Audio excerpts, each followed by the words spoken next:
이게 나갈 때까지는 10월 1일이 휴일이 아니었거든요. 어떻게 할까요? 휴일에 수업을 하는 것은 옳습니다. 동의합니다.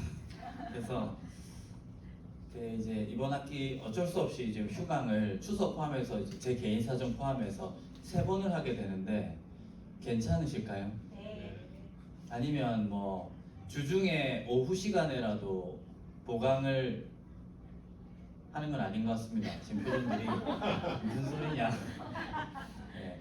그러면 3번 휴강으로 해서 제가 다시 정리해드려서 올려드리겠습니다. 그래서 한 주씩 밀리게 되고요. 주차는 22일은 동일하게 휴강을 제가 해야 되는 상황이고, 그리고 10월 1일 다음 주도 휴강입니다. 뭔가 아쉬운 기색은 전혀 없는 동일한 기쁨이지만 티를 내지 못하는 곤란함에 여러분 모두 있는 것 같습니다. 조금 우사님. 그렇죠. 저도 그게 좀 고민이긴 한데 흐름은 각자 잘 가져가시면 좋겠습니다. 그래서 저는 이렇게 할 생각이에요. 그러니까 오늘 좀 빠진 분들이 있어서 제가 지난주에도 찍고 있는데 강의를 녹화본을 그냥 제가 단톡방에 다 올려드릴게요. 올려드리면 이제 쉬는 타임에 다 들으란 말이 아니라 혹시 좀 놓친 부분이 있으면 그 영상을 좀 보완 자료로 참고하시면서 이게 좀 휴강이 있지만 잘 따라와 주시면 좋겠습니다. 아무튼 박 집사님, 박순양 집사님 아직 안 오셔가지고 조금 기다렸다가 같이 들어가는 게 좋을 것 같아요. 그 나눔 올린 것들 잘 보고 있습니다. 아주 좋은 나눔들이고 그 이번 클래스가 참 훌륭한 클래스인 것 같아요. 보통 제 경험상 이제는 이제 어제쯤에 폭풍처럼 몰아쳐야 되는데 제법 이렇게 평균치를 이렇게 하시는 것 같더라고요. 그래서 다른 분들에게 소문내지 마시고 아주 훌륭한 판이다. 제가 강의한 클래스 중에 아주 어떤 면에서는 훌륭한 판이다라고 개인적으로 생각을 합니다. 네, 그럼 제가 잠깐 기도하고 저희 또 강의 듣도록 하겠습니다. 사랑의 주님 감사합니다. 오늘도 저희들에게 새날을 허락하여 주시고 우리가 하나님의 말씀을 깊이 묵상하고 상고할 수 있는 시간을 허락해 주셔서 감사합니다. 홀로가 아니라 곁에 있는 동역자들과 더불어서 하나님의 말씀을 함께 나누고 또 깊이 들여다보기를 원합니다. 어떻게 보면 주님 이 가정이 매우 노곤할 수 있지만 주님 말씀을 우리가 무겁게 여기며 또 하나님을 경외하는 마음으로 집중하기를 원합니다. 이 시간에 우리 모두에게 동일한 성령 하나님의 은혜를 하나님 허락하여 주시옵소서. 이 모든 말씀 우리 주 예수님의 이름으로 기도합니다. 아멘. 그러면 박 집사님이 아까 오셨는데 또 안 계시네요. 많이 왔다 갔다 하셔서 바쁘신 것 같습니다. 이렇게 오시면 하면 좋을 것 같습니다. 조금 기다려 줄 수 있나요? 네. 커피 좀 드시면서.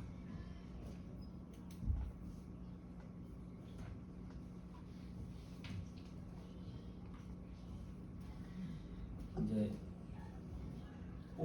오늘하고 이제 다음 주는 아니지만 다음번 수업까지를 제가 이제 밑그림 바탕으로 활용을 하려고 합니다. 그래서 그 방향 안에서 착시가 일어날 수 있습니다. 나는 분명히 로마서 신청했는데 왜 계속 구약 파노라마 느낌도 나고 오늘은 신약의 역사까지도 막 하니까 지난 학기 하면 손을 들고 질문하셨어요. 로마서는 언제 합니까? 뭐 이렇게 하셨던 기억이 있는데 아마 이번 강의와 다음번 강의가 그러한 착각을 불러일으키기에 좀 적합해 보이는데 여러분 의문을 가지지 마시고 한번 잘 따라와 주셨으면 좋겠습니다. 오늘은 그 구약을 아주 간단하게 여러분이 읽어본 마태복음 1장 마지막 그 족보의 정리 부분 있죠.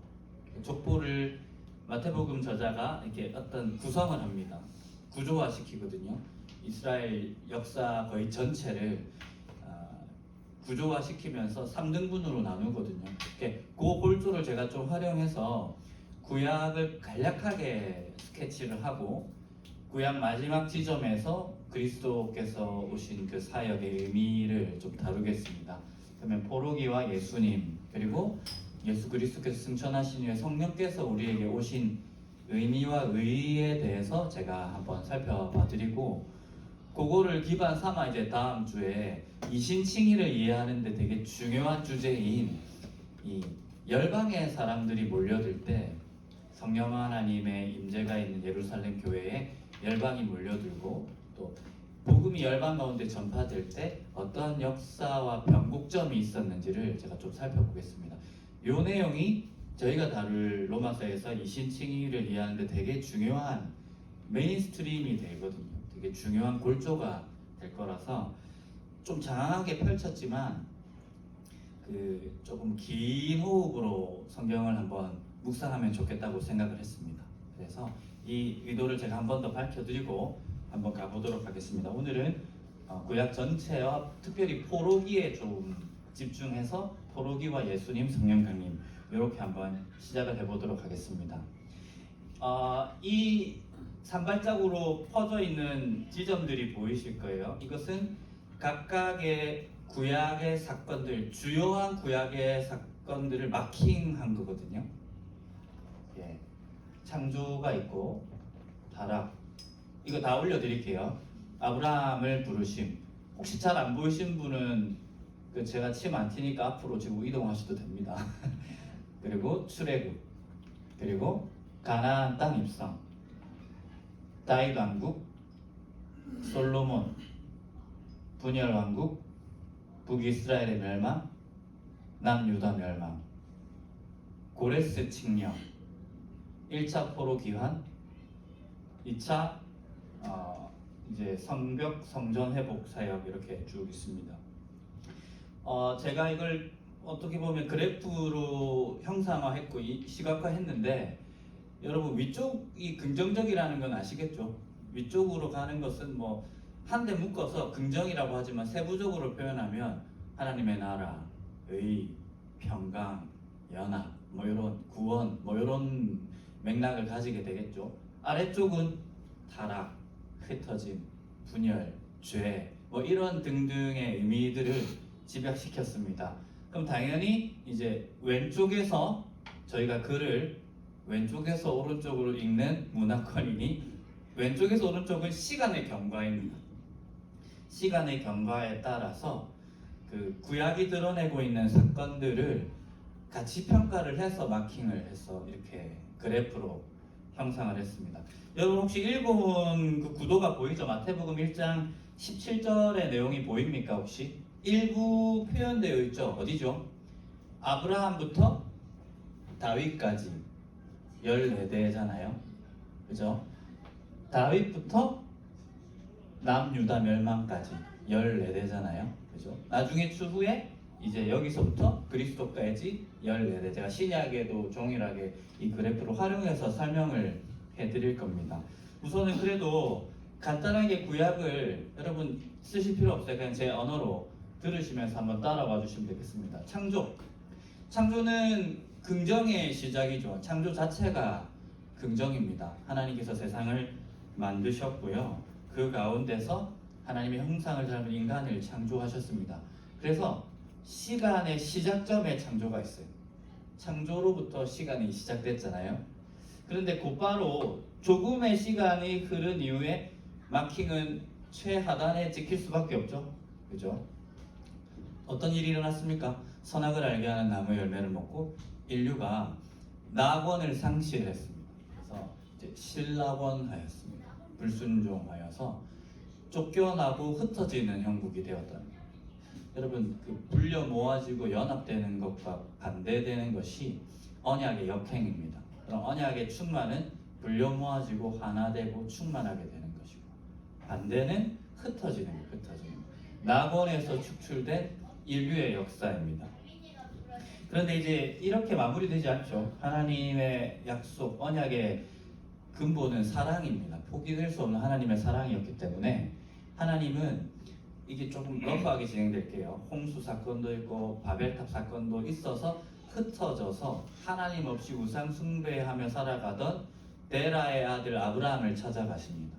그래서 거룩한 곳으로 나와 함께 가자라는 방향성으로 그들을 회복시키기를 원하는 거예요.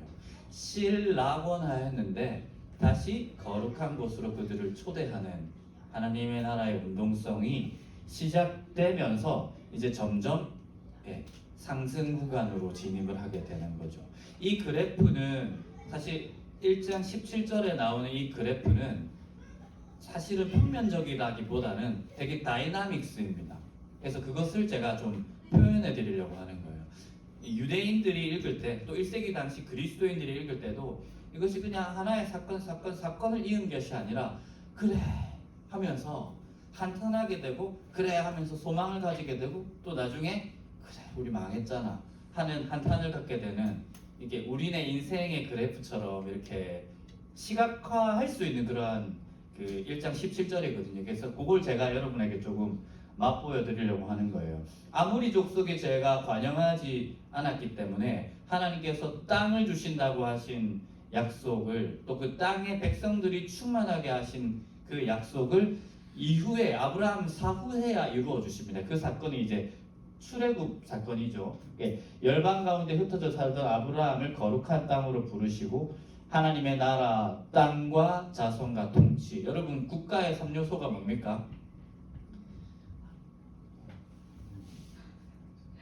국민, 영토, 주권 뭐 이렇게 되죠. 그죠? 네, 맞나요? 너무 오래됐죠, 여러분.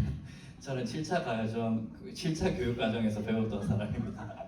네, 저희 때는 이게 3요소였는데 맞죠? 하나님이 너희들의 하나님이 되어 주시고, 또 너희들에게 땅을 줄 거고, 또 너에게 너희들을 줄 거다, 자손들을 줄 거라는 약속입니다. 근데 이 약속을 아브라함 당대에 주셨던 것이 아니라 이제 출애굽이라는 과정, 이 이방 지역에서 잠깐 계기된 이후에 다시 그 언약의 말씀대로 그들을 언약의 땅으로 들이실 그때 하나님이 성취해 주셨습니다. 그래서 거룩한 땅으로 하나님께서 그들을 이끄셔서 그곳에서 거룩한 처소로 삼으시고 거기서 하나님의 백성을 충만하게 하시는 일로서 이제 점점 출애굽 이후에 가나안 이성까지 해서 수치는 부정적인 것에서 제로가 된다고 할 수 있습니다. 여기서부터 이제 시작이 되는 거죠. 가나안 땅에 들어가게 되었습니다. 그리고 언약의 절정은 어디냐면 1장 17절도 말하고 있는 겁니다. 분명히 나중에 말하게 되겠지만 다윗 왕국이에요. 가나안 땅에 들어가서 이제 다윗 왕국 때에 그 영토가 전체가 이스라엘의 영토가 됩니다. 여러분 사사기 초반에 보면 쫓아보내지 못했던 그 나라들이 있었거든요. 근데 그 이제 잠정적인 아직 우리 백성의 땅이 아닌 영토까지 하나님 언약의 땅 전체가 다윗 시대에 딱 이제 우리 영토다라고 확정이 됩니다. 그래서 이 부분에서 우리는 언약의 절정임을 알 수가 있는 것이죠. 다윗의 때에 하나님의 뜻에 순종하는 다윗이라는 왕과 충만한 백성들, 영토까지 확정되면서 하나님의 나라가 거의 도래했다라고 봐도 무방할 아직 절정의 상황으로 가고 있는 것이죠. 다윗과 솔로몬 초창기는 사실 중첩됩니다. 솔로몬 초창기는 매우 긍정적이거든요. 그래서 다윗이 하려고 했으나 하나님 허락하지 않았던 솔로몬이 뭘 하죠? 성전을 건립합니다. 거기서 하나님이 임재하시고 거기서 야훼께서 당신의 백성을 통치하시는, 임재하여 통치하시는, 그러니까 완전 이제 저희가 생각할 때 극치로, 긍정적인 극치로 치닫고 있는 것입니다. 솔로몬의 긍정적인 모습들이 나오죠. 다윗도 하나님 여호와의 마음에 합한 자라고 하였고, 솔로몬도 이제 성전을 지은 이후에 하나님께서 너무 기뻐서 솔로몬에게 소원을 말해봐라고 했을 때 솔로몬이 뭘 말하죠? 대부분 지혜를 구했다고 말하지만 본문에서는 듣는 마음을 종에게 주십시오라고 분명히 말하고 있습니다. 듣는 마음입니다. 여기서의 듣는 마음을 주셔서 솔로몬이 그냥 저 공부 잘하게 해서 서울대학교 가게 해주세요 이거 구했다고 착시를 하는데, 솔로몬이 간구했던 지혜는 사실은 그런 건 아닙니다. 자기 직무와 관련돼서 재판을 해야 되는데 백성들을 성문에서 선악을 알게 하여 듣는 마음을 종에게 주셔서 선악을 알게 하여 선악을 분별하게 하옵소서라고 분명히 나오고, 선과 악을 판단하는 일, 재판장, 왕으로서의 직무를 하나님의 뜻대로 해야 되는데 자기에게 너무 소위 말해 그 방향 안에서 지혜가 없는 거예요. 그래서 백성의 말을 듣고 솔로몬 이후에 그 소위 저희가 알기로는 그 문란한 여성들의 이야기까지 들으면서 판단을 하잖아요. 그 상태, 백성의 마음을 듣고 야훼 하나님의 마음을 잘 들어서 이 상황을 잘 헤아려서 현실 정치 위에 온전하게 하나님 뜻대로 판단하게 해달라고 듣는 마음을 간구했던 통치 초반의 솔로몬의 모습을 보여주고 있습니다. 사실 우리 정치 안에서도 위정자들에 대해서 저희들이 그런 것들을 기대할 수 있겠죠. 백성들의 마음을 잘 듣고 그들이 신자는 아니지만 법과 질서에 이제 준행하는 통치를 우리가 기대할 수 있는 것처럼 솔로몬의 초창기 모습은 정확하게 거기에 해당한다 할 수 있겠습니다.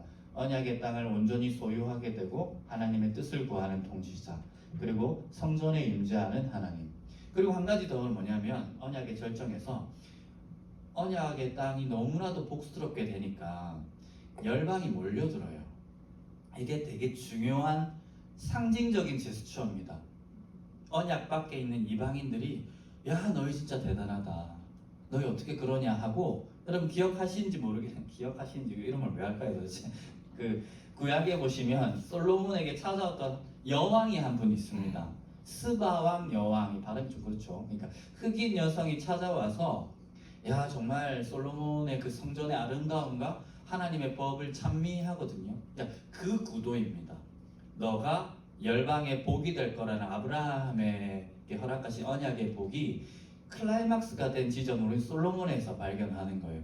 하나님의 나라가 열방 가운데 찬미받고 우뚝 솟은 그 열방 속에 솟은 하나님의 성전을 향하여서 열방이 몰려드는 그 이미지, 그 이미지가 이 언약의 절정을 드러내는 한 가지 키포인트라고 할 수 있겠습니다. 그 모든 것들이 이제 다윗 왕국과 솔로몬 초창기까지 이어지는 부분에서 극치로 이렇게 치닫고 있습니다. 긍정적인 의미로 말이죠. 근데 이제 솔로몬 후반부는 부정적이라고 했죠. 중후반부는 더 이상 백성의 이야기를 듣지 않는 솔로몬과 그 이전에 야훼의 율법을 떠나는 솔로몬의 모습을 정확하게 그려내고 있습니다. 더 이상 하나님의 법도대로 통치하는 것이 아니라 말과 이방의 세력을 의지해서 이방의 왕들의 딸들과 막 결혼하고 이방의 산당들을 이제 자국 안에 이렇게 들이는 모습들을 보여주면서 이 사람이 하나님을 의지하는 방식으로 정도로 가는 게 아니라 인간적인 술수로 정치를 하고 있구나라는 인상을 쉽게 받는 거죠. 그리고 이제 엄청나게 거대한 토목 사업을 벌려서 백성들의 이 허리를 거의 끊어지게 할 지경에 이르렀습니다. 이 문제가 솔로몬의 아들 르호보암 때까지 대두되어서 결국에는 나라가 두 쪽으로 쪼개지는 기폭제가 됩니다. 이 르호보암 때 솔로몬 때부터 백성들의 그 원성이 너무 중반부부터 이렇게 원성이 많아서 장로들이 이거 좀 가볍게 해야 된다, 너무 힘들다 했더니 이제 르호보암이 어떡합니까? 듣지를 않습니다. 안 들어요. 듣는 마음을 종에게 주사 온전히 판단하게 해주십시오라고 긍정적으로 하나님께 정당한 것을 간구했던 솔로몬의 그 궤적에서 완전히 벗어나 버리고 솔로몬 그 자신도 벗어났고 그 아들 역시 벗어나 버리게 되죠. 그래서 자기 곁에 둔 그 젊은 조언가들, 이 모사들의 말을 들어서 아비는 어떻게 했지만 난 더 빡시게 굴릴 거다라고 하면서 결국 여로보암이 반란을 일으키죠. 그래서 한 국가였다. 여러분 연합과 화합에서 어떻게 되죠? 분열하게 됩니다. 분열 왕국. 여로보암이 통치하는 북이스라엘과 이제 정통성을 가지고 있다고 저희가 보는 남유다 왕국으로 이렇게 쪼개어지게 되죠. 예배도 두 부분으로 단과 베델에 여로보암이 금송아지를 만들어서 거기서 예배를 드렸거든요. 말도 안 되는 일들이 이렇게 일어나게 되는 거예요. 하나님의 통치가 온전히 흘러가지 못하도록 직분이 타락하니까 결국 이렇게 되는 모습을 보여주고 있습니다. 분열하게 되죠. 그리고 분열 이후에 어떻게 됩니까? 분열뿐만 아니라 열방 가운데 흩어지게 됩니다. 하나님의 언약을 배반한 백성들을 향해 하나님이 심판을 하셨고요. 북이스라엘은 BC 722년에 아시리아를 통해서 멸망했고, 이제 남유다는 587년에 그 느부갓네살의 바벨로니아를 통해서 멸망하게 됩니다. 여러분, 이 지점에서 좀 느낌이 오시죠? 언약의 절정을 향해서 나아갔던 것은 연합과 일치, 사랑과 평화 뭐 이런 가치들이지만 언약의 역행은 정반대편이었어요. 이방인들에게 칭송받는 이런 이미지였지만 언약의 그 역행은 흩어지고 분열하고 완전히 밟히는 소금이 되어서 열방 가운데서 하나님의 이름이 모독당하게 되는 지경에 이르렀습니다. 야훼 하나님의 이름이 더럽혀지는 지점들이 이렇게 쭉 나오고 있다는 거예요. 성전은 무너지고 백성은 흩어지고 하나님의 이름은 더럽혀졌다. 요 내용이 이제 에스겔 36장 20절에 나오는 겁니다. 성경 신학적으로 되게 중요한 주제거든요. 하나님의 이름이 더럽혀졌다라는 주제입니다. 하나님의 이름이 어떻게 더럽혀져요? 하나님 스스로가 거룩하신데 어떻게 하나님의 이름이 더럽혀질 수 있겠습니까? 이것은 하나님께서 자기 이름을 주신 백성들의 문제로 인하여서 백성들의 삶의 정함과 함께 하나님의 이름이 같이 모독을 당하게 된 구속사적인 맥락을 가지고 있는 단어들, 주제들입니다. 그들이 이른바 어떻게 이르렀죠? 흩어져서 이른바 언약박 열방 가운데 뿔뿔이 흩어져서 이른바 그 여러 나라에서 하나님 나 자신 하나님이 이제 1인칭 내 거룩한 이름이 그들로 말미암아 더러워졌나니 분명히 쓰고 있습니다. 곧 사람들이 그들을 가리켜 이르기를, 여기서 그들은 누굴까요? 하나님의 언약 백성, 자기 문화까지 흩어져 나왔던 마치 난민처럼 되어버린 그 사람들을 보면서 그 본토에 있는 이방인들이 뭐라고 하냐면 얘네들은 여호와의 백성이라도 여호와의 땅에서 떠났네 라고 하면서 조롱하기 시작하는 겁니다. 여러분, 이건 그냥 사실을 기술한 것을 넘어서 하나님께 대한 실제로 모독이었습니다. 이 말이 뭔지 알아요? 아니, 하나님 너희와 언약 맺어서 너희를 언약의 땅에 들였는데 너희 지금 여기서 뭐하고 있어? 하나님이 언약을 저버렸네. 하나님은 신실하지 않구나. 너희를 버렸구나 하는 하나님에 대한 모독을 이 유다 백성들이 흩어진 자리에서 이방인들의 입술을 통해서 하나님의 이름이 회방당하고 있는 모습들을 경험하게 되어버린 것입니다. 예. 근데 이제 사실은 엄밀히 말해서 하나님께서 언약을 배반한 게 아니고 이 유다 백성들이 배반한 거죠. 그래서 하나님께서는 언약하신 말씀대로 통치하신 결과가 그들을 심판하신 겁니다. 이 내용 또한 언약 안에 들어있는 내용인데 이 내밀한 언약 관계를 이방인들은 모르니 겉모습만 보고 에이, 마치 우리가 이제 지나가다가 왜 예전 같은 경우는 자녀가 좀 많이 잘못하면 밖에서 손 들고 서 있으라고 하잖아요. 그럼 이제 지나가는 사람들이 뭣도 모르고 너희 엄마 진짜 너무한다 이렇게 할 수 있는 것처럼 말입니다. 그러니까 하나님께서는 훈계로 통치하고 계시는 건데 너를 버렸구나 라고 하나님과 이스라엘 관계의 이 내밀한 관계의 특수성을 모르는 이방인들이 하나님의 언약과 그분의 신실함을 모독하는 지경에 이르렀다는 거예요. 정확한 이 주제를 통해서 예수님께서 기도를 올리기도 하죠. 힌트를 드리면 주기도문의 첫 번째 소절이 뭐죠? 기도문으로서 당신의 이름을 거룩하게 하시기를 원합니다. 이 내용입니다.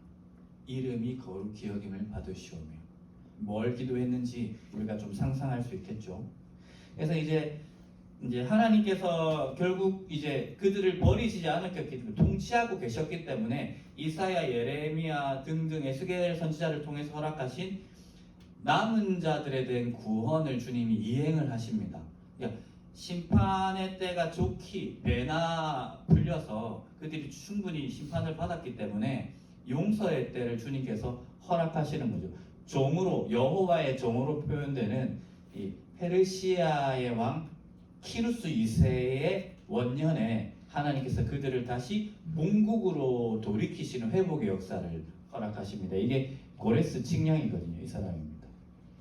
이 회복의 역사의 명분과 당위는 이스라엘 백성들, 유다 백성들이 뭔가 좀 괜찮아졌기 때문이 아니라 순전히 하나님 밝히기를 내가 내 이름을 아꼈기 때문이라고 분명히 말씀하고 있습니다. 에스겔에서 그렇습니다. 내가 내 이름의 거룩을 회복하는 일이 역사적인 차원에서 그들을 다시 불러 모아서 본국으로 데려가는 일로 드러나 버렸다는 거예요. 여러 나라 가운데서 더럽혀진 이름 곧 너희가 그들 가운데서 더럽힌 나의 큰 이름을 내가 거룩하게 할지라. 내가 그들의 눈앞에서 너희로 말미암아 나의 거룩함을 나타내리니 내가 여호와인 줄 여러 나라 사람이 알리라. 주 여호와의 말씀이니라. 내가 너희를 여러 나라 가운데에서 인도하여 내고 여러 민족 가운데서 모아 데리고 고국 땅에 들어가서라고 말하고 있습니다. 여러분, 이 들이시는 사역을 통해서 이방인, 뭣도 몰랐던 이방인들은 버린 것이 아니구나, 하나님 너희들에게 여전히 신실하시구나 하고 하나님의 이름이 열방 가운데서 다시 회복되고 오해가 풀리는 지점을 하나님 스스로는 나의 이름을 거룩하게 하겠다라는 표현으로 지금 쓰고 계신다 하는 거예요. 그래서 이제 BC 538년에 1차 기환이 이루어집니다. 1차 기환을 주도했던 사람이 이제 에스라, 2차는 느헤미야인데 1차 기환 통해서 또 2차 기환을 통해서 성전과 성벽이 회복되는 역사를 보여주고 있습니다. 예. 근데 이제 제가 의도한 건 마킹 지점이 이 위치가 조금 애매하죠. 분명히 엄청난 회복의 역사라고 이사야, 예레미야가 예언을 하였지만 또 에스겔도 그렇게 쓰고 있지만 또 학계, 스가랴 이런 선지서들도 이렇게 쓰고 있지만 실제로 제가 마킹을 다윗 선상보다 살짝 낮은 위치에 마킹을 했습니다. 왜 그랬냐면 실제로 그랬기 때문입니다. 성전을 짓고 성벽을 이렇게 성벽 회복의 역사를 마무리했는데 너무나도 보잘것이 없었기 때문이에요. 실제로. 그러니까 그 내용이 나오는데 538년에 1차 귀환하고 2년 만에 성전의 기초를 놓았다고 하거든요. 그 기초를 헌당할 때 일어났던 일입니다. 어떤 일이 일어났냐면 멀리서 들었을 때 여러분 이제 다시 돌아왔고 하나님께서 엄청난 회복의 역사, 이사야, 예레미야를 통해서 예언하신 그 말씀대로 엄청난 회복의 역사, 성전의 회복의 역사, 또 열방이 몰려들고 정말 스케일도 엄청난 일이 일어날 거라고 생각을 했는데 표현이 그런데 에게 고작 요거야? 예언된 말씀과 비교한 걸 고사하고 넘어서 예전에 있었던 솔로몬 성전부 비교했을 때도 한참 모자란 자태를 드러내고 있는 거예요. 그래서 나이 많은 장로님들은 울었습니다. 그 모습을 보면서. 근데 젊은 사람들은 모르잖아요. 과거를, 찬란했던 과거를 모르니까, 솔로몬 성전을 모르니까 좋아서 날뛰어서 멀리서 들을 때 저 소리가 웃는 소리야, 우는 소리야, 분간할 수 없는 지경에 이르렀습니다. 이제 에스라에 나오는 내용인데 제사장들과 레위 사람들과 나이 많은 족장들은 첫 성전, 이거는 솔로몬 성전이겠죠, 보았으므로 이제 이 성전의 기초가 놓임을 보고 대성통곡하였으나 여러 사람은 기쁨으로 크게 함성을 지르니 백성이 크게 외치는 소리가 멀리 들리므로 즐거이 부르는 소리와 통곡하는 소리를 백성들이 분간하지 못하였더라 말하고 있습니다. 실제로 애매한 수준이었고요. 이게 진짜 회복이라고 할 수 있나? 이게 하나님께서 그 사람들은 당대에서 궁극적인 회복이라고 느꼈을 거 아니에요. 이게 진짜 우리에게 허락하신다고 했던 예언서에서 다루고 있는 그 예언서 주로 후반부에 나오는 그런 성전의 회복, 말일에 열방이 몰려들 그 회복될 성전이라고 할 수 있나 해서 약간의 퀘스천을 가지면서 이제 구약이 끝나거든요. 구약이 애매한 울림 속에서 끝나고 중간기 동안 거의 한 300년 동안 침묵하고 있습니다. 그래서 이것이 구약의 포로기에 저희가 딱 도달했을 때 가지는 인상입니다. 하나님께서 회복시켜 주신다고 약속하셨는데 그 당대 사람들도 그렇고 우리 눈에도 그렇고 이게 애매한 지점에서 구약 성경이 탁 스톱을 하고 있고 이제 신약이 시작되고 있거든요. 제가 여기서 한 5분 정도 쉬었다 갈게요. 여기까지만 하고 구약까지만 하고 이제 신약이 남았으니까 5분 정도만 쉬었다 가겠습니다.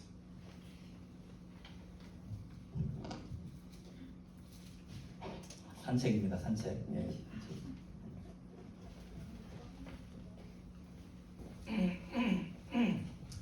커피 같은 거 좀 드실 분은 드시고 11시 10분에 시작하도록 하겠습니다.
이번 주 토요일에 아마 그 바자회라서 좀 바쁘신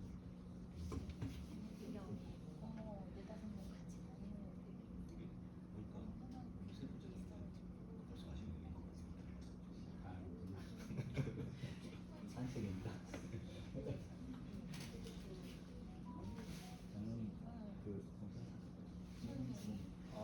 이거 통화를 한번 했는데 아직까지는 좀 더 통화를 우리 딴 회사 통화를 해봐야 그럼 이제 조금 수술 시기를 좀 늦출 수 있으면 늦추고 그 권사님 그 체크업하는 종료를 악성 연주로 왔다 갔다 하시는 누리고 계시는데 집에서도 쉬시는 스타일이 아니에요.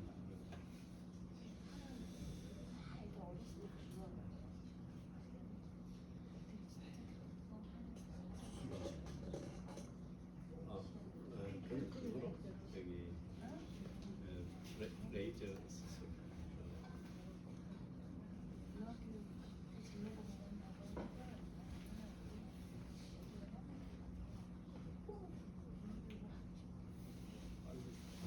차단했으니까 레이저로 한번 이게 지금 그렇게 급하지 않다고 내년 상관이 없는지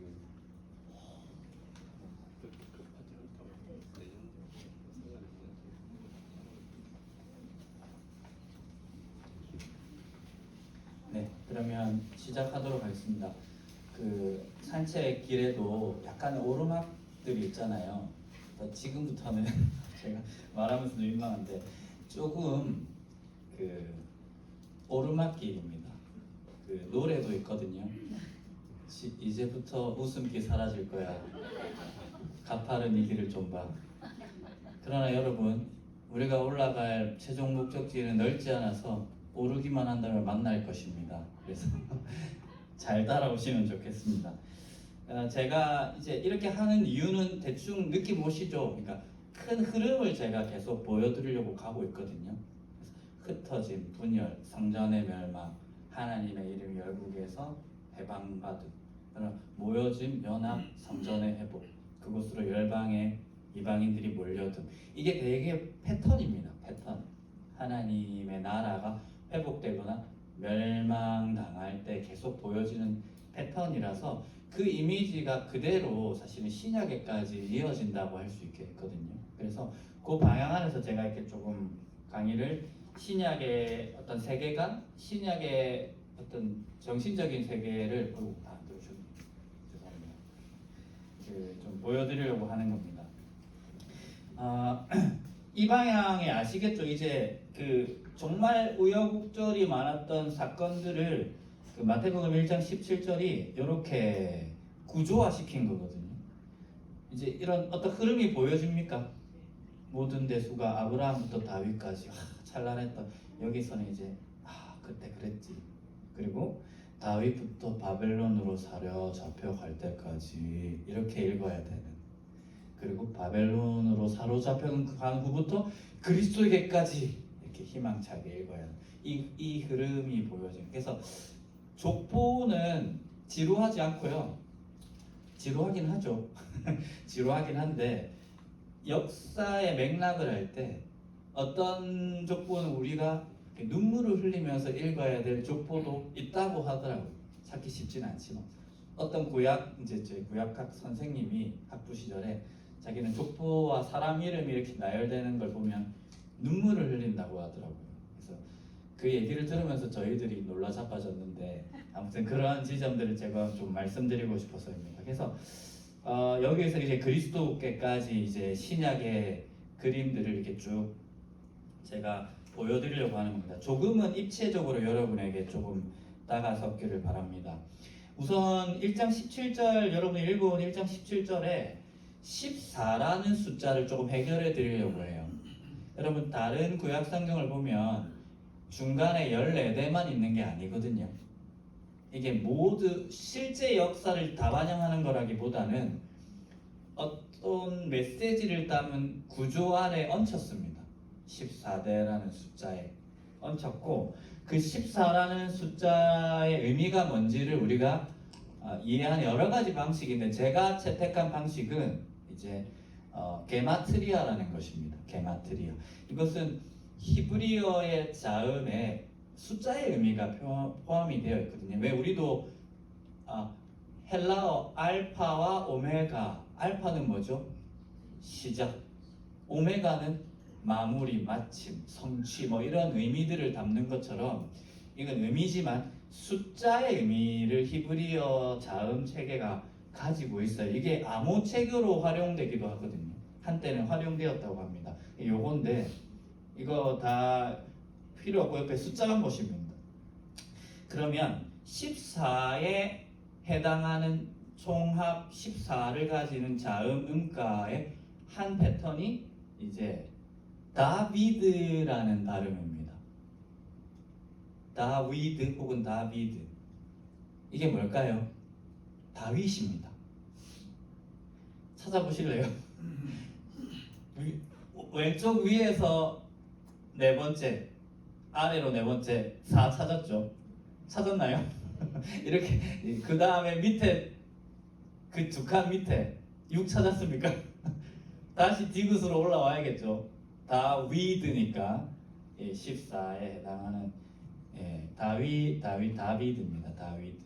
그러니까 이 족보는 다윗을 대망하고 있죠. 새 다윗입니다. 진짜 그 나라를 다시 회복할 그 다윗을 이 족보는 이 내부적으로 14라는 숫자로 이렇게 딱 그 채움을 통해서 이렇게 내다보고 있는 거예요. 클라이막스였잖아요. 아까 말씀드린 것처럼 곡선 기억나나요? 제일 높은 지점에 영토가 확정되고 성전이 쓰고 백성들이 충만하고 하나님의 마음에 합한 왕이 있는 그 상태를 엄청나게 열망하는데, 에게 스룹바벨도 왕으로 있었지만 에게 이 사람일까? 성전이 회복됐네. 이거밖에 안 되는 것 같은데 이게 회복이야? 라는 마음으로 이 역사를 지내던 1세기 당시 유대인 중에 어떤 그리스도인으로 모였던 사람들이 이제 예수를 14라는 숫자 다윗으로 내다보면서 이 사람이다, 이 사람이 그 회복을 가져올 사람이다 라고 전망하고 소망하고 있는 것을 14라는 숫자로 이렇게 표현을 했다는 거예요. 한 가지 더는 666이라는 숫자 있잖아요. 이건 격가지긴 하지만 계시록에 나오는 666이 뭐냐? 여러 가지 낭설이 있습니다. 뭐 히틀러다, 아돌프 히틀러다, 아니면 뭐 오늘날에 뭐 어떤 사람들은 국회에서 자기가 싫어하는 정치인이다 뭐 이렇게 얘기하기도 하고, 어떤 시점에는 컴퓨터 바코드다, 뭐 베리칩 뭐 이런 얘기들도 했었는데, 시간을 이탈한 탈맥락적인 해석입니다. 666을 해석하는 제일 좋은 도구 역시 게마트리아인데요.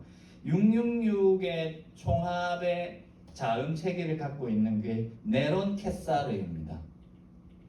이렇게 됩니다. 네론 케사르, 네로 카이사르입니다. 네로 황제입니다. 1세기 당시에 계시록의 70년대를 하면 64년에서 66년 그 사이에 그 AD 70년 전에 계시록이 기록되었다고 하는데, 그 당시에 그리스도교인들을 핍박했던 네로를 네로라고 부를 수 없잖아요. 이게 어떤 상징체계, 묵시문학의 형식을 계시록이 가지고 있기 때문에 666이라는 묵시적인 그 숫자의 하부, 표출된 바로 하부에 있는 실제 랑그 기의는 이 네론 케사르, 네로 카이사르를 지칭하고 있다고 생각하면 됩니다. 근데 어떤 사본에서는 616이라고도 나오거든요. 이게 또 뭘까? 예, 발음이 죄송해요. 네론 케사르라고도 가능하고 네로 케사르로도 가능합니다. 그래서 에나 해당하는 것이 50이기 때문에 사본적으로 이 두 가지 판본이 드러나고 있어요. 계시록 안에서 666도 드러나고 있고 616도 드러나고 있고, 발음의 스타일대로 이렇게 66, 16 이렇게 나누어져서 발견되고 있습니다. 이것이 어떤 의미에서 거의 확정적이다라고 보고 있거든요. 그래서 계시록 해석에도 그 게마트리아가 나오고 있습니다. 본론으로 돌아와서 마태복음의 저자는 예수 그리스도를 통해서 일어날 일을 진정한 다윗 왕국의 회복으로 기대하고 있습니다.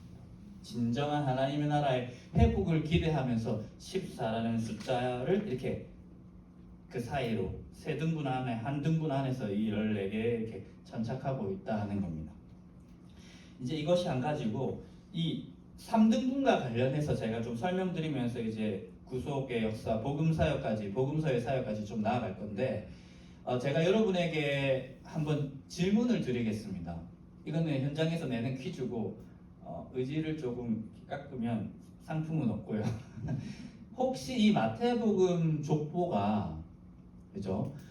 이 그림이야. 이 그림은 제가 설명드린 거고 구약의 전체고, 마태복음 족보 1장 17절을 기준 삼아서 이 족보에 분명히 있는데 마태복음 1장 17절은 의도적으로 생략한 역사가 무엇인지 한번 찾아보실래요? 제가 한 1분 정도 드릴게요. 제가 잘 전달했나요, 지금 의미를?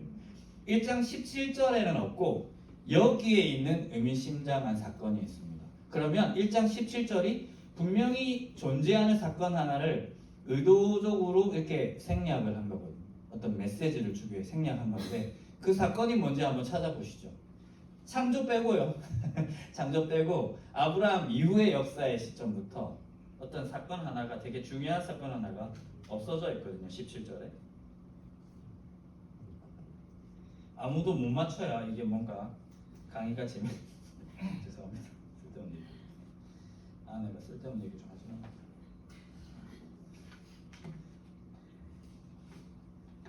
혹시 뭐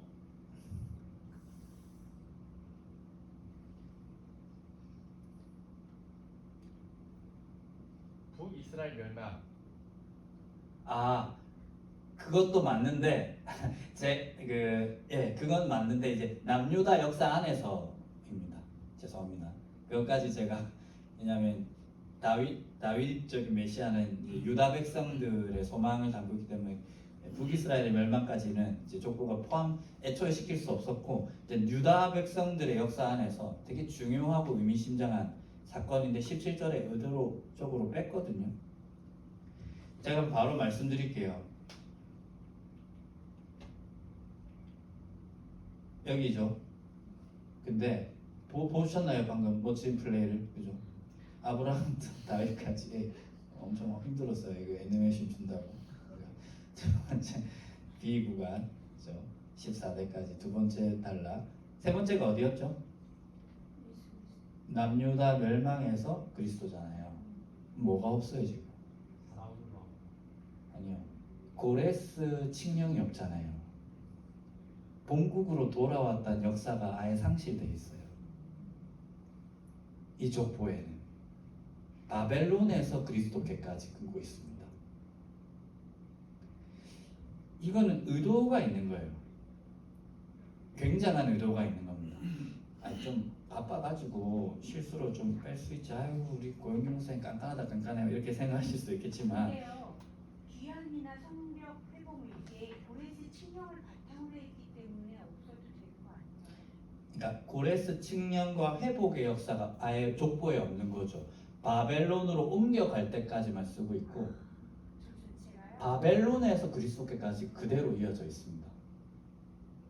이게 실수로 빼먹을 수 없는 일이라는 걸 제가 우리네 역사로 한번 증거를 해드릴게요. 이건 어떤 역사가가 역사를 이제 연대기로 주관적으로, 지극히 주관적으로 어떤 메시지를 주기 위한 주관적으로 구성하는 차원에서 의도적으로 이탈시킨 거고, 이걸 통해서 뭔가를 말하려고 했기 때문에 없앤 것이지 실수로 없을 수 없다는 걸 제가 한번 논증해 드릴게요. 만약에 이 그래프의 각 마킹, 중요한 마킹 지점이죠. 여기서는 아브라함, 다윗, 멸망이죠. 그죠? 여기가 이제 고레스 칙령이고 1, 2차 포로 기한인데 끝까지 그리스도까지 포함한다면 조선의 역사를 한번 생각해 보죠. 조선의 아브라함에 해당하는 게 뭐 민족의 시작이니까 나라의 시작이라고 생각하면 아브라함에 해당하는 사람이 누굴까요? 당군까지는 가지 마시고 예, 태조 이성계 정도로 해봅시다. 그죠? 그러면 조선 왕조 중에 이거 논쟁할 거리는 아닌데 제일 성왕, 좋은 왕이라고 불렸던 사람 누굴까요? 세종대왕 혹은 뭐 성종 이렇게도 되고 뭐 그죠? 뭐 근데 이제 저는 그냥 세종이라고 생각했습니다. 그죠? 그러면 뭐 나라가 분열 이런 걸 다 포함해서 그 바벨론 포로기가 시작되는 멸망 시점은 우리나라 입장에서 뭘까요? 그렇죠. 일제 강제 점령기 아니겠습니까? 발음이 되지. 일제 강제 점령기, 그죠? 이게 아니겠습니까? 그러면 키루스 2세로부터 다시 회복을 경험한 역사는 뭘까요? 딱 등치되진 않지만 우리 역사에 당연히 광복 아니겠습니까? 그렇죠? 다시 주권을 회복한 거잖아요. 나라를 회복한 거고. 그런데 어떤 역사학자가, 여러분 이런 얘기가 있습니다. 역사학에서 모든 역사, 기록으로서의 역사는 현대사다라는 얘기가 있어요. 그러니까 지금 우리가 있는 이 상태를 어떤 방식으로 메시지를 주기 위해서 역사를 우리는 들여다볼 수밖에 없습니다. 그래서 쟁론이 되는 거는 뭐 통일 신라 시대 이런 구간은 아니죠. 주로 역사적으로 현대사적으로 쟁론이 되는 건 뭡니까? 일제 시대나 뭐 임시정부 그 쟁론이 되는, 아니 오늘날도 많이 이렇게 앞다투어 싸우고 있는데, 그래서 그것과 관련해서 우리는 지금 무엇인가, 어떻게 해야 되나, 지금 무슨 일이 일어나고 있냐, 이 메시지를 주기 위해서 어떤 역사학자가 이 광복을 지워버리고 일제 강제 점령기에서 오늘날의 어떤 현대 정치인으로 이어버렸어요. 만약에, 그죠? 만약에 그 어떤 역사학자가 그랬다면 이 사람은 지금 뭘 말하고 싶은 걸까요? 뭘 말하고 싶은 걸까요? 어떤 자기가 인식하는 세계관을 말하면서 소망당론을 말하는 거가 되겠죠. 이렇게 얘기하는 겁니다. 우리는 아직 외세 치하에 있다 라고 말하는 게 됩니다. 여긴 어디? 여기 세계관적인 메시지니까 여긴 어디며 우리는 누구며 우리와 여기는 앞으로 어떻게 될 것인가, 이런 소망당론으로까지 나가는데 현실 직시죠. 여긴 어디라는 말입니까? 우리는 아직 독립이라는 독립을 제대로 한 적이 없는 상태에 머물러 있습니다. 라는 메시지를 좀 던지고 싶은 거죠. 역사학자로서. 그죠? 우리는 아직 국권을 회복하지 못했다. 자유롭지 못하다.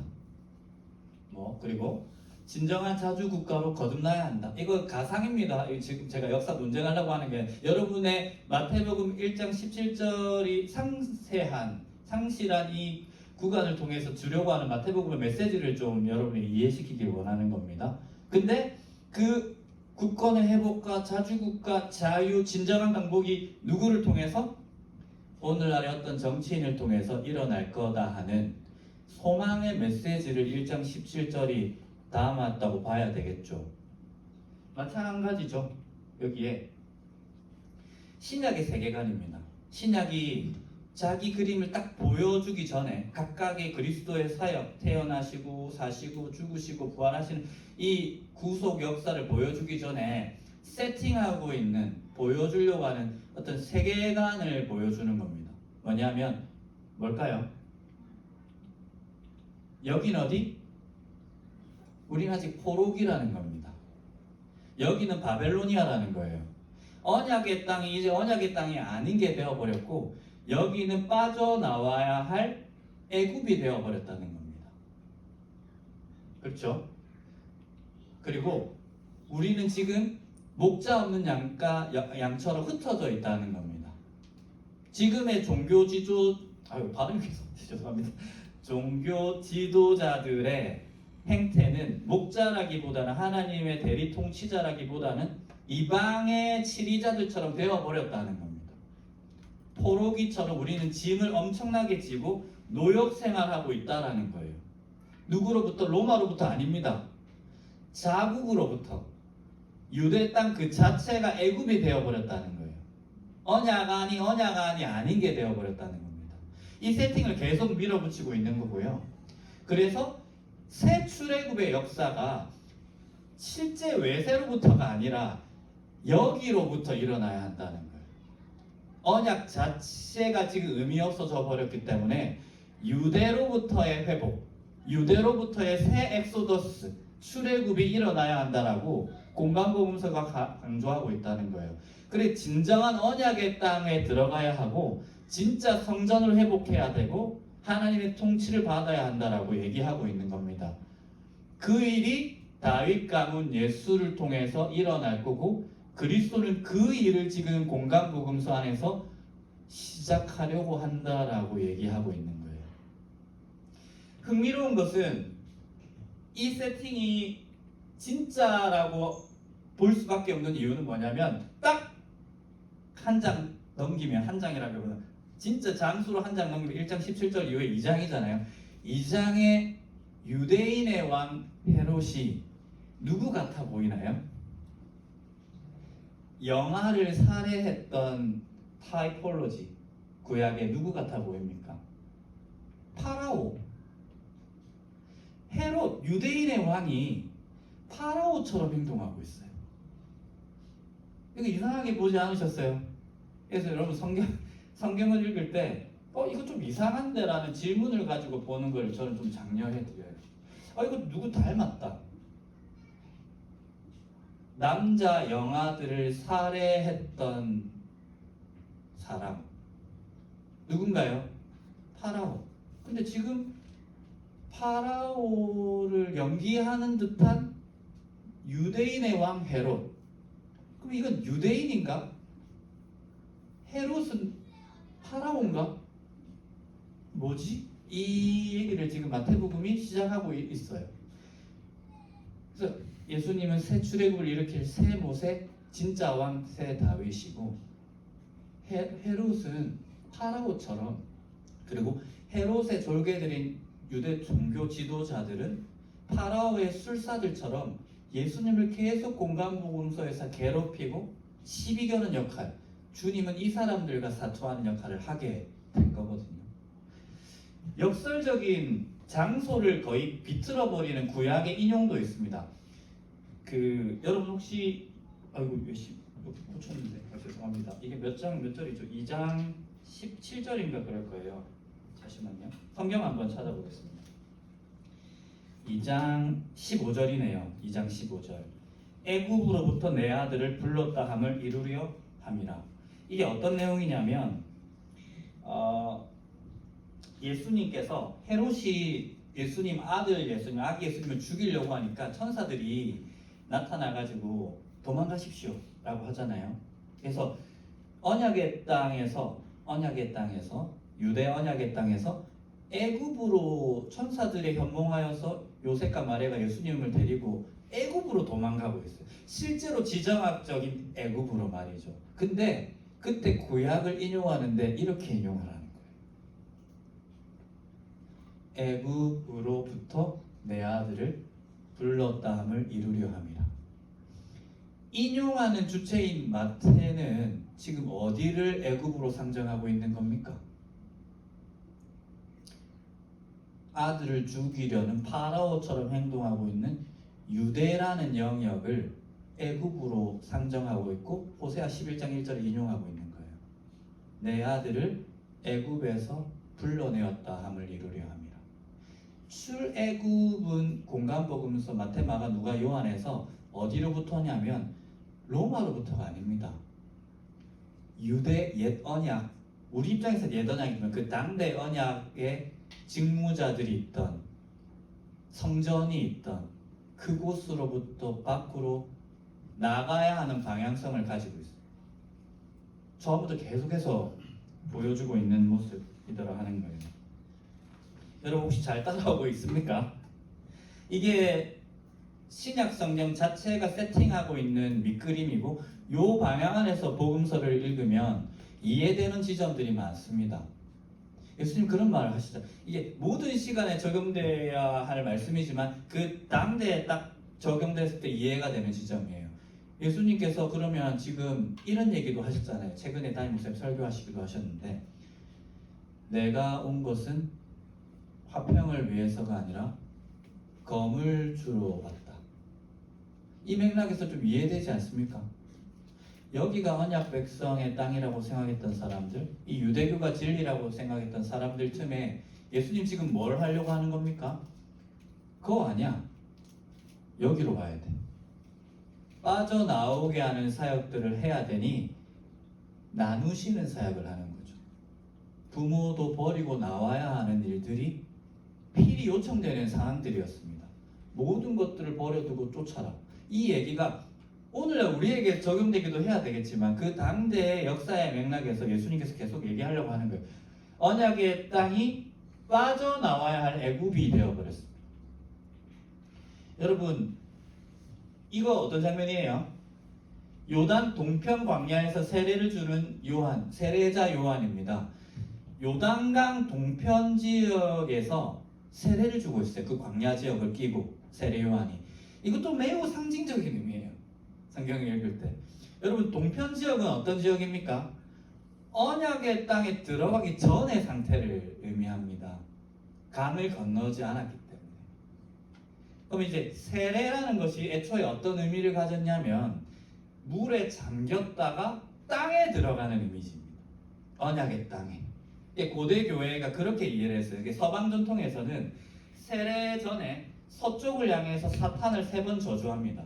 구도자에서 세례 공부를 마친 사람이. 그리고 나서 물에 옷을 다 벗고 빠졌다가 물 밖으로 나오면 어떻게 됩니까? 옷을 입혀주면서 젖과 꿀을 줍니다.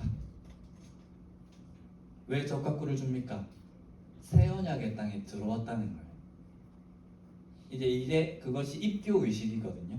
요한이 이 요단 동편 땅에 있었다 하는 것은 뭐냐면 이스라엘 백성들 그 당대 유대인들에게 메시지를 주기 위함이었어요. 너희는 언약의 땅 밖에 있다는 겁니다. 너희는 언약의 땅 밖에 있고 그냥 지정학적 위치로 그들을 그렇게 끌고 모은 걸 넘어서 정신적인 어떤 세계로 그들을 긁어 모은 거예요. 너희가 스스로 아브라함의 자손이라고 생각하지 말아라. 요한이 했던 말입니다. 요단 동편 그 요단강 광야에서 회개하라고 하면서 야훼께서 이 돌들로도 아브라함의 자손을 만들 수 있다. 스스로가 유대인들이 갖고 있었던 하나님의 백성, 하나님의 나라 백성이라는 아이덴티티를 요한이 완전 깨부수고 있는 거예요. 너희는 이제 백성이 아닌 자들이 되었고 언약의 땅 밖에 있는 상태야. 우리는 언약의 땅 밖에 있다. 요단강으로 초대해서 진정한 회개를 통해서 언약의 땅으로 들어가야 되는데 요한은 그 언약의 땅을 누구로 상정하고 있습니까? 나는 쇠하여야 할 것이고 그는 흥하여야 할 것이다. 굶주림과 또 금식으로 상징되는 요한의 사역과 대비하여서 예수님은 먹고 마시는 잔치를 벌였어요. 요한은 여기로 사람들을 모아 회개하게 하고 예수님에게 보내는 사역을 합니다. 이건 겸양이 아니라 저쪽으로 가라는 얘기예요. 저쪽으로. 여기가 언약의 땅이 이제 곧 아닌 게 될 테니 너희 스스로에 대한 자부심을 내려놓고 회개하고 진정한 회복의 잔치가 벌어지고 있는 야훼의 백성들의 모임, 진정한 모임인 저곳으로 가라고 예수님에게로 요한이 백성들을 보내는 역할을 하는 거예요. 마지막 선지자로서 그 역할을 하고 있다 하는 거예요. 우리는 지금 어디 있는가? 쭉 나와 있죠. 스스로 아브라함 자손이라고 이 돌들로도 아브라함의 자손을 삼을 수 있다 말하고 있습니다. 공간복음서에서 예수님의 사역도 거의 그대로 일치하고 있습니다. 새 출애굽의 대열에 합류하라고 얘기를 하고 있는 거예요. 예수님께서는 여러 가지 말씀과 표적, 상징적인 행위를 하셨어요. 여러분 말씀으로는 어떤 말씀을 하셨습니까? 예수 그리스도께서 불러 모으시는 거죠. 앞서 말씀드린 겁니다. 버리고 와라. 거기가 아니다. 부자 청년에 가잖아요. 율법 다 지켰습니다. 그럼 가난한 자들에게 나눠주고 너는 나를 쫓으라. 진짜 영생을 원한다면 거기가 아니니까 다 팔고 옛 가치를 팔아버리고 나를 쫓으라고 말씀하는 겁니다. 예수님이 모았던 제자들의 수가 몇 명이죠? 12명이잖아요. 왜 12명일까요? 맞습니다. 새 이스라엘을 상징하는 12지파, 여기가 이제 새 이스라엘이라는 겁니다. 그리스도께서. 그래서 언약의 땅 안에서 진정한 언약의 땅인 새 이스라엘 12지파로 백성들을 계속 불러 모으는 사역을 주님께서 하셨다 하는 거예요. 그들 안에서 주님께서는 계속 제사장 계급, 율법사들과 부딪혔습니다. 해석인 거죠. 야, 너희가 하나님의 말씀 지킨다고 하는데 그 하나님 말씀 지키는 거 아니야. 너희는 너희도 하나님 나라에 못 들어가고 들어가려고 하는 사람도 막는 사람이야. 야, 부모를 공경하라는 모세율법을 너희가 적용한 유전으로 어기는 사람들이야. 코르반이라고 하나님께 드림이 되었다고 하면 부모에 대한 의무를 저버리는 장로들의 유전이 있었거든요. 야, 진짜 하나님이 원하시는 게 뭐냐? 이 진정한 해석을 모세율법을 해석하면서 하나님이 원하시는 삶은 그 삶이 아니라 내 안에서 내가 가르치는 이 교훈 안에서의 삶이야. 가볍고 인자 내 말씀 안에서 살아가는 삶. 자기에게로 백성들을 모았던 예수 그리스도이셨습니다. 이러한 상징적인 행위들로 계속 오고 예수님 그 스스로가 성전임을 자처하셨습니다. 너희가 이 성전을 헐라 내가 3일 만에 일으키리라. 그리스도께서 자기 자신을 성전이라고 생각했던 분이셨습니다. 그렇게 이제 곧 불타 없어질 침몰할 배 위에서 주님께서는 자기의 자녀들을 계속 불러 모았습니다. 마치 이 암탉이 자기 새끼를 날개 아래에 모은 것 같이 자기 자녀들을 계속해서 모았다 하는 것입니다. 예루살렘아 예루살렘아 선지자들을 죽이고 내게 파송된 자들을 돌로 치는 자여, 암탉이 제 새끼를 날개 아래 모은 같이 내가 너희의 자녀를 모으려 하늘이 몇 번이냐. 그러나 너희가 원하지 아니하였도다. 계속해서 충돌을 하는데 그 골이 너무나도 깊어져 갖고 결과적으로 예수님을 이 유대 당국자들이 거부하기에 이릅니다. 너희 그 모임을 거의 이단적으로 만들기에 이릅니다. 사실 이 물음을 던지고 있는 거예요. 공간복음서에서 예수 그리스도의 사역은 이 물음을 던지고 있는 겁니다. 무엇이 현실인가? 여러분 혹시 영화 매트릭스 보셨어요? 매트릭스 보시면 이 매트릭스가 이제 영어로 수학계 행렬이잖아요. 꽉 짜여져 있는 뭐 자궁을 뜻하기도 하고 꽉 짜여져 있는 건데 시스템입니다. 현실이라고 착각하게 만드는 시스템이지만 실제로는 가상입니다. 예수님께서는 이 매트릭스가 되어버린 하나님의 언약궤 땅이 아닌데 땅인 것처럼 오해되고 있는 그곳에 사는 사람들에게 찾아가서 거기 아니야. 그리고 하나하나씩 주님께서 자각시키는 거예요. 하나님께서 회복하실 때 일어나기로 했던 5만 가지 이적이 그리스도 안에서 일어났습니다. 그런데 이 사람들은 보지 못해요. 이것이 바알세불이 일으킨 기적이라고 호도합니다. 그래서 현실을 부정해버리고 가상을 선택해버리거든요. 그 가운데서 계속 점점점 침몰해 가고 있는 것이죠. 그래서 우리는 포로기를 지나고 있고 여기는 애굽이다 하는, 그래서 저기 저 12사도들이 둘러싼 예수에게로 가야 한다는 이 메시지를 공간복음서에서 계속 주고 있는 것입니다. 매우 강경하고 레디컬하게 주고 있습니다. 강경하고 레디컬하게 주고 있어서 오늘날에 우리가 읽기에는 되게 버겁습니다. 모든 것을 버리고 쫓아가야 될 상황에서 주어졌기 때문입니다. 그 말씀들이 옛언약 안에서 우리에게 직접 적용되는 부분들도 있겠지만 실제로는 그 당대의 문맥에서 해석해야 될 내용들이 너무나도 많습니다. 그래서 결국에는 그리스도께서 기도하신 그 내용도 정확하게 아까 말씀드린 그 내용에 얹혀지는 거죠. 예수님께서 자기 제자들에게 이렇게 기도하라고 해요. 너희는 이렇게 기도하라. 아버지여, 하늘에 계신 우리 아버지여, 당신의 이름을 거룩하게 하시기를 원합니다. 이 내용이 뭐냐면 주님, 저를 새 왕으로 삼은 당신의 회복될 나라를 조속히 이루어 주십시오라고 기도하는 겁니다.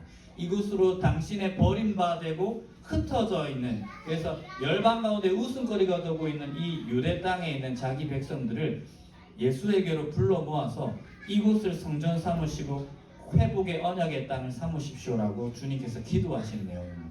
그 내용을 주님께서 말씀하셨고, 공간복음서에서의 궁극은 뭐냐면 그리스도께서 그 자신을 유월절 어린 양 삼으심으로 실제로 유대로부터 자기 백성을 엑소더스 시켜버렸습니다.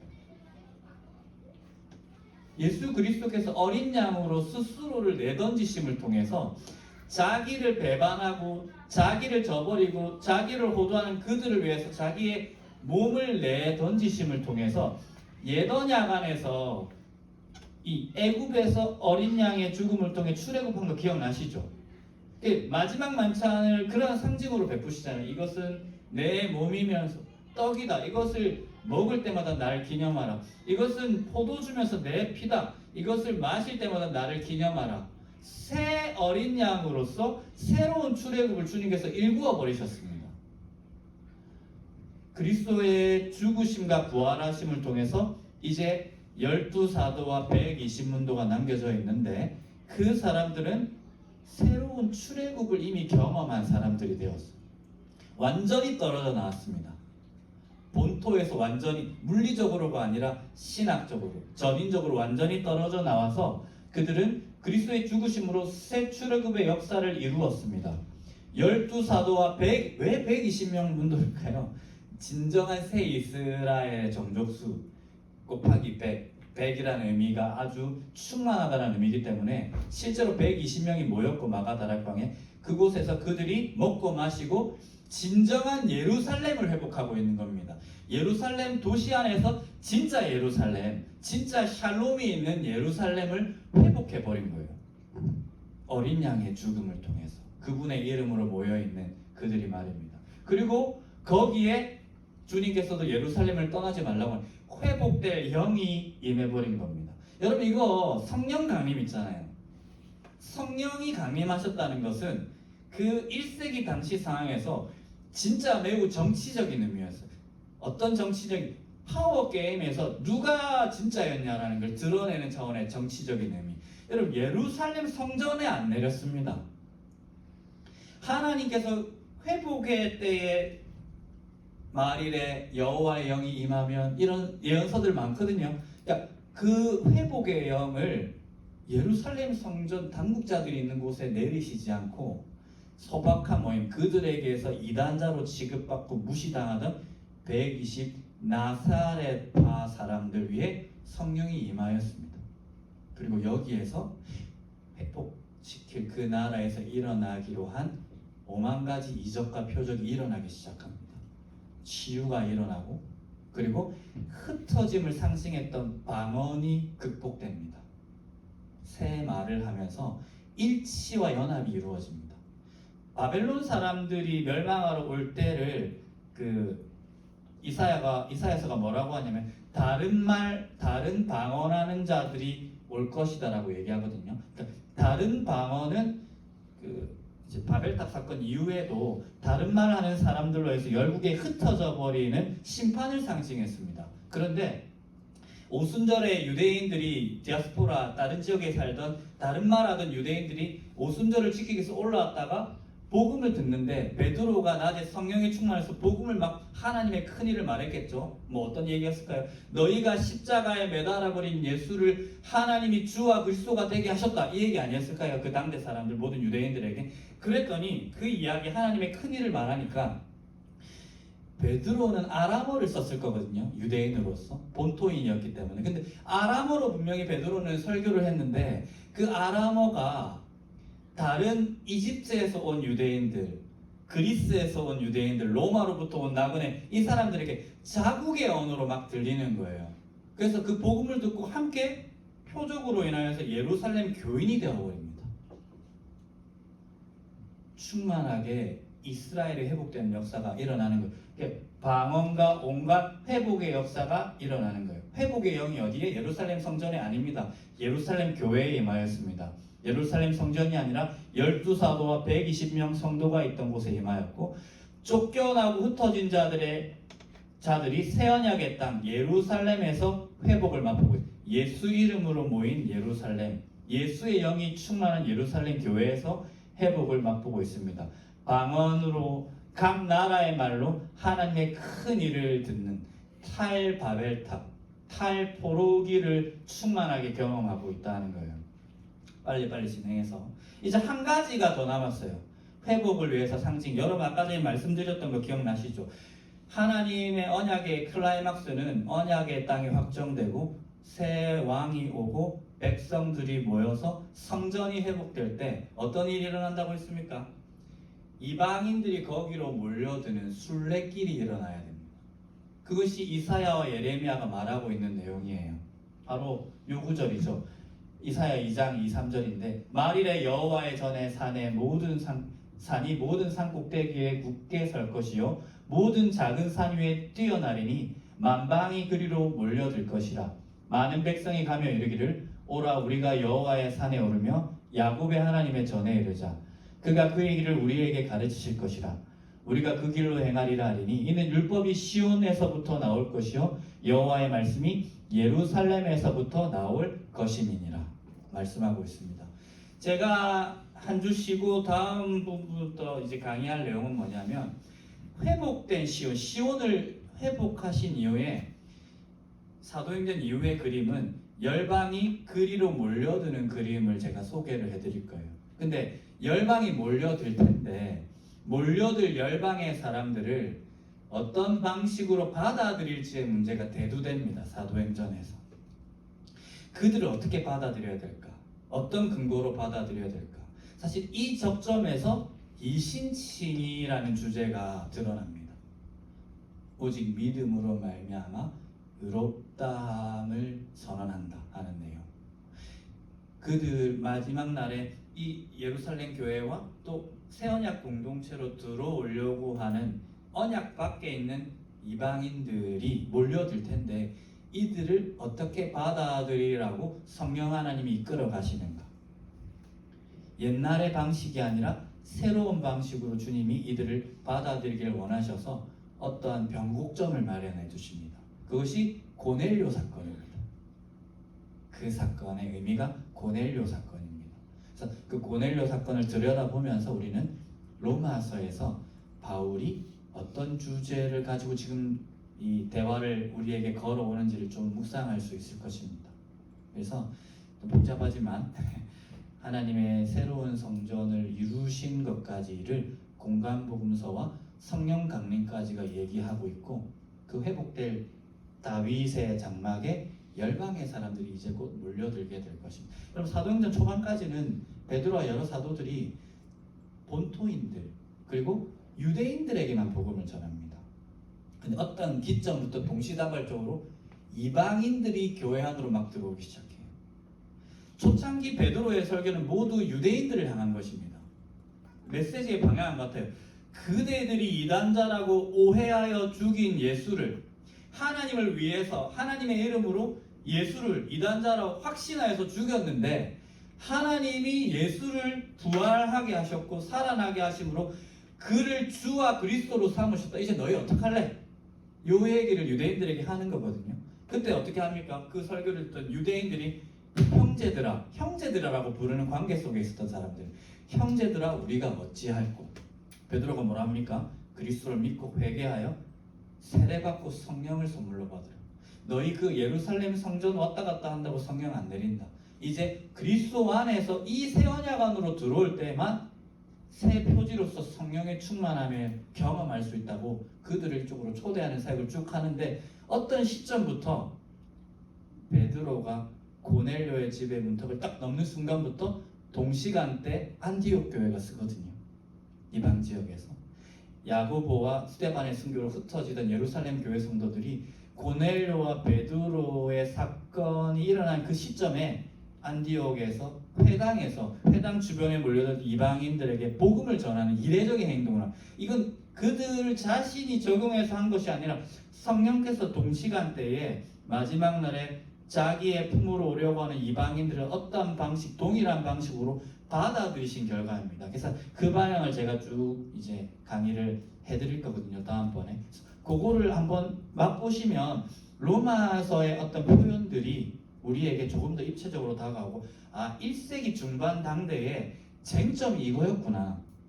왜 그렇게 논쟁했는지 이제 알겠다는 걸 좀 이해하시게 될 겁니다. 그래서 너무 앞부분에 강의까지 많이 이야기하게 됐는데 어쨌든 이 부분 마릴에 열방의 사람들이 몰려들게 될 거라는 그 환상, 그것이 어떻게 사도행전 이제 초중반부터 펼쳐질지, 고넬료 사건의 병목점을 통해 펼쳐질지를 저희들이 함께 살펴보게 될 것입니다. 요거 살펴보고 이제 로마서 안에서 이신칭의 자체가 어떤 빌드업 과정을 거쳐서 이렇게 우리에게 표출되고 있는지를 살피게 될 것입니다.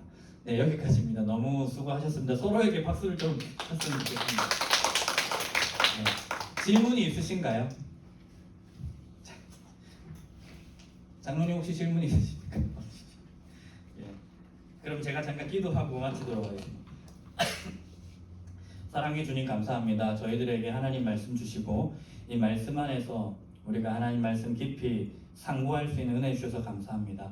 하나님 또 한 주간은 휴강하고 다다음 주에 만날 것인데 그 가운데 저희들이 하나님 말씀 깊이 묵상하며 특별히 사도행전 고넬료 사건을 통하여서 우리에게 주시는 은혜들을 깊이 묵상하며 나아올 수 있도록 주님 우리에게 은혜를 허락하여 주시옵소서. 피곤한 시간에 모두 수고하였습니다. 오늘 배운 것들 조금이나마 우리 마음속에 심기고 또 우리 몸에 체화시켜서 우리가 하나님의 언약 백성으로서 무엇을 소중히 여겨야 될지 하나님 우리가 그것들을 실천하며 살아갈 수 있는 저희들 되게 하여 주시옵소서. 이 모든 말씀 우리 주 예수님의 이름으로 기도합니다. 아멘. 수고 많으셨습니다. 감사합니다.